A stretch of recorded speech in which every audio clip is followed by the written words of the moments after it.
Our society's fascination with electronics has spanned throughout generations, from the evolution of the first radio, television, and computer, to today's game stations, tablets, and smart devices. We have become dependent on these items for our entertainment, communication, and daily tasks. Today's teenager spends an average of 9 hours daily accessing digital materials. Today, there are more electronic devices on the planet than there are people. According to the research from Business Insider, more than 24 billion internet-connected devices will be in use around the world by 2020.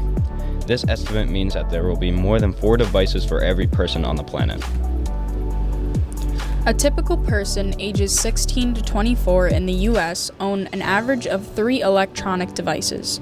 Many consumers are unaware that it takes 500 pounds of fossil fuels, 50 pounds of chemicals, and more than 1.5 tons of water to produce a single desktop computer.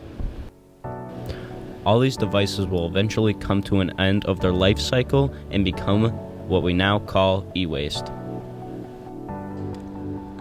Did you know that 20 to 50 million metric tons of e-waste are disposed worldwide every year, with the United States as a top producer of all e-waste?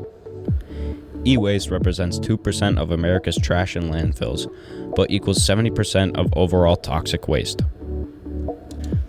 What can you do to help reduce the amount of e-waste in our landfills? Incinerating e-waste adds pollutants to the air and is harmful to the environment. To help reduce the amount of e-waste, we can all practice recycling and repurposing our electronics.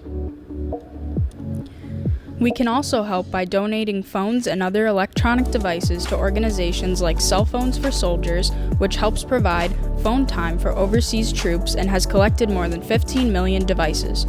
Also, Second Wave Recycling accepts older phones, iPods, tablets, and other electronic devices.